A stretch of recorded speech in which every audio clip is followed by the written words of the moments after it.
تو یہ یہاں بات سمجھنے والی ہے، جیسا کہ ہمارا عقیدہ ہے کہ اللہ ہی سارے کام کرتا ہے، وہ قادر مطلق ہے، پتہ بھی اس کی اجازت کے بغیر نہیں ہلتا، تو یہ اسی کے ہی سب کچھ کرنے والے، ہر کام کے لوازمات ہیں۔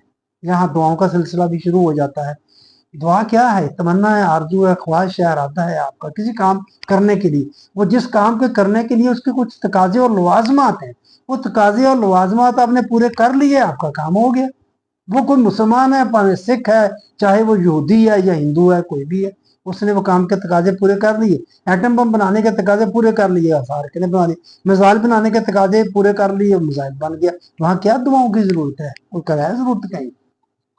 وہ نشانے پر لگے جا کر، جتنا ایکوریٹ بنا ہوگا اس حساب سے وہ جا کر لگے گا، وہاں دعاؤں کی کیا ضرورت؟ تو یہ بات سمجھنے، دعا کا تصور بڑا ہی ایک بڑا گہرا ہے، اس کو سمجھنے کی ضرورت ہے۔ انشاءاللہ اس پر بات ہوتی رہے گی، کرتا رہوں گا۔ تو یہاں میں بات ختم نبوت کی، اور یہ کیا کرتا ہے؟ کانفیڈنس پیدا کرتا ہے۔ اب یہ کسی نبی نے نہیں آنا، کسی آنے والے نے نہیں آنا جس کا انتظار کر رہے ہیں، ہم نے ہی کرنا ہے دین کے حوالے سے جو کچھ بھی کرنا ہے۔ ہم کہتے ہیں نا کہ آئیں گے اور ہمارا دین، یہ غالب ہر ایک یہ کہہ رہا ہے، یہ عیسائی بھی کہہ رہے ہیں، یہودی بھی کہہ رہے ہیں، شاید ہندوؤں میں بھی کوئی ہو، لیکن ان کا نہیں پتا۔ یہ دو تو مذاہب کہہ رہے ہیں، اور ہم بھی کہہ رہے ہیں ساتھ کہ ہم نے عیسیٰ علیہ السلام چوتھے زمان پر بیٹھے ہیں، زندہ ہیں، اور انہوں نے آنا ہے، آ کر امتی بن کے آنا ہے۔ غور کی بحثیں شروع ہو جاتی ہیں کہ خاتم النبیین بھی ہم نے قائم رکھنا ہے، ختم نبوت بھی قائم رکھنی ہے، انہوں نے امتی بن کے آنا ہے، کوئی نبی، اس کو ہم امتی خود ہی بنائے جا رہے ہیں، نبوت سے نکال رہے ہیں اور امتی بنا رہے ہیں۔ یہ ہمارا خود ساختہ ہے نا کہ ہم کسی نبی کو نبی اس وقت تک نبی رکھیں، دوبارہ وہ آئے گا تو امتی ہو جائے گا، یعنی کہ ہم نبوت سے اس کو ہم نے خارج کر دی۔ جو خالصتاً اللہ کا دیا ہوا عہدہ ہے، یہ اللہ کی دی ہوئی ودیت کی ہوئی چیز ہے، کسی نبی کو جو ہے نا، اس میں کسب کا کوئی تعلق نہیں، وہ بھی اللہ تعالیٰ کی طرف سے ودیت کی ہوئی چیز ہے، اور ہم کہتے ہیں کہ نہیں، اس نے دیکھ لیں ہمارا ختم نبوت کو بھی قائم رکھنا ہے، اور دوسری طرف ہم کیا کر رہے ہیں؟ دنیا کا ہر مذہب کسی آنے والے کا انتظار کر رہا ہے جو آ کر اس مذہب کو دوسرے مذہب پر غلبہ عطا کرے گا۔ وہی بات جو میں نے عرض کر دی ہے، قرآن نے اس تصور کی تردید کر کے کہہ دیا کہ ہم نے جو نظام زندگی تمہیں دیا ہے، اس میں یہ صلاحیت موجود ہے، اس میں یہ طاقت موجود ہے کہ یہ دنیا کے تمام نظام ہائے زندگی پر غالب آ جائے۔ اس کے اندر وہ چیز ہے، وہ ڈھونڈیں آپ نظام کو، ہمارے پاس تو وہ چیز ہے ہی نہیں، آنے ہی نہیں دیا جاتا اس طرف۔ رزق کا ذمہ اللہ نے لے لیا۔ میں بڑے بڑے لوگوں کو سنتا ہوں اور مجھے افسوس ہوتا ہے، یا میں اتنا کند ذہن ہوں، ہو سکتا ہے میں اتنے کند ذہن ہوں کہ مجھے سمجھ ہی نہیں آتی، وہ جی رزق کا تو ذمہ تو اللہ تعالیٰ نے لیا ہوا ہے، یہ تو کسی اور کا نہیں ہے، نہیں سمجھتے اس کے ذمہ کو بالکل ہی۔ یہ اللہ تعالیٰ پروڈیوسر ہے، اس نے رزق پیدا کر دیا، ڈسٹریبیوٹر نہیں ہے، اتنی سی بات ہے جو لوگ نہیں سمجھ پا رہے یا میں نہیں سمجھ پا رہا۔ تو وہ نظام لانا ہے، جو میں نے عرض کیا نا کہ ہمارے ہاتھ کو تصور ہی نہیں۔ سب سے بیسک چیز تو رزق ہے نا، یعنی کہ سامان زیست ہے، زندگی کا سامان ہے، تو وہ اس کے لیے ہم نے اللہ نے ذمہ داری لے لی۔ باقی کیا بچتا ہے جی؟ وہ اللہ کیسے دے رہا ہے، کوئی بھوکا مر رہا ہے، کس طرح ہو رہا ہے، کس طرح ہو رہا ہے؟ اللہ کا نظام ایسا ہو سکتا ہے؟ پیاسے کو ملے، سمندر سے ملے پیاسے کو شبنم، رزاقی نہیں ہے، بخیلی ہے۔ علامہ اقبال کا کچھ اس طرح سے ہی ہے کہ پیاسے کو سمندر سے اگر شبنم کے چند قطرے ملیں تو یہ رزاقی ہوگی؟ اللہ تعالیٰ رزاق ہے، یہ تو بخیلی ہے کہ بھوکا مار دے یا پیٹ بھر کے کھانا ہی نہ ملے۔ کیا بتاؤں آپ کو؟ قرآن کیا کہتا ہے اس نظام کے حوالے سے؟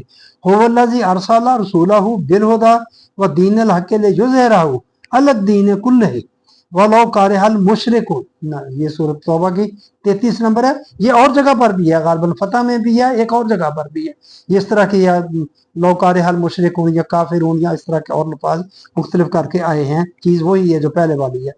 تم اس نظام کو عملاً متشکل کرو، یہ انسانوں کے تمام خود ساختہ نظام آئے حیات پر غالب آ جائے گا، اس کے سامنے کوئی دوسرا نظام ٹھہر نہیں سکے گا۔ یہ نظام ایسا ہے، جیسا کہ بتایا کہ یہ تمہارا اور تمہاری نسلوں کے رزق کا ضامن ہے۔ یہ نظام ربوبیت جب آئے اللہ کے دیے ہوئے نظام کے تحت، آپ نے وہ لانا ہے، آپ نے پیدا کرنا ہے، آپ کے اندر یہ صلاحیت رکھی ہے اللہ تعالیٰ نے۔ اللہ تعالیٰ نے تو رزق پیدا کر کے چھوڑ دیا، سب کے سامنے پڑا ہوا خزانے کی شکل میں، سب کے سامنے۔ ہفت کشور ہو تسخیر جیسے بے تیغ و طوفان تو گر سمجھے تو تیرے پاس وہ سامان بھی ہے، وہ تو تجھے دے دی گئی، اب تو نے آگے کرنا ہے۔